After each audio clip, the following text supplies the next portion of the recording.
read a pretty interesting article this morning about, because we're just buying another house. I was reading an article that said, should you pay off your mortgage right away or wait? And it's like, it was like the idea behind the article is that you should probably wait. And I was like, okay, let's take a read in this. And it made a lot of sense to me because basically, I don't need to get the whole thing, but the thesis of the article essentially was that, you're paying, so you're getting a decent interest rate, and you're paying this certain interest rate, every month for your, say, 30-year mortgage or whatever it is. But if you just have, your job income and you're paying X amount into your mortgage every single month, then that amount of money that you're putting in, you're still paying all that extra interest. It's still going to take you a long time to pay it off. But if you save that money, then what happens is, it's the exact same thing. Like, let's say, for example, you have a $500,000 mortgage, then 10 years from now, that $500,000 mortgage, like obviously you'll have paid some into it, but that now, let's say it's worth $800,000 because of the inflation value of houses. So now you're paying off a $500,000 mortgage on something that's worth $800,000. So you're basically paying like 60 cents to the dollar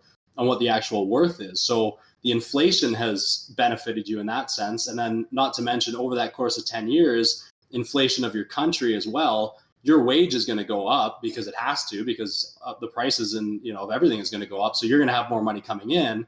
And then you can also use some of that extra savings to, put it in the stock market or whatever and invest in other things. And, even if you put it in the ETF or your 8% per year or whatever, if you're putting a decent amount of money into that and you hold that over 5-10 years, that's going to offset all the money that you would be paying into interest anyways.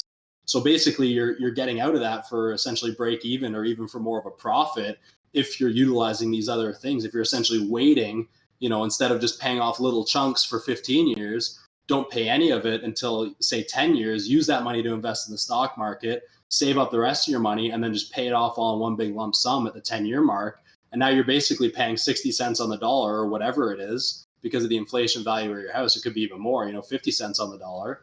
And then you're paying off essentially, half of what your mortgage is actually worth because you're getting more money from the inflation and all the extra money that you've made in other investments. You end up actually making significantly more money overall, which is, kind of backwards to the way I personally always thought. But I started thinking about it and doing more research. And then, you think about someone like businesses do that all the time, or like, Donald Trump, like he's probably the prime example. But I mean, yeah. think about anyone, right?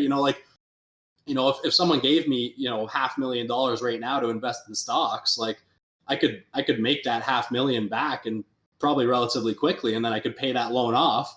And then I still have $500,000. Where if I just have, my own, say, $5,000 to try and get to $500,000 from $5,000 is going to take me a really long time. Whereas if I borrow $500,000 and then trade my way up, I can pay that debt off quite quickly. And then I could still have that original $500,000 in the bank, right? So it's just kind of like, obviously there's the risk that, if you're investing something, you could lose it. But I mean, as long as you're doing everything properly, that's the way a lot of businesses make their money. I mean, you get loans and you just work off those loans and then pay them back. And that's how you can grow a lot quicker. And it's the same idea with the mortgage. I just never thought of it that way. So that was pretty interesting.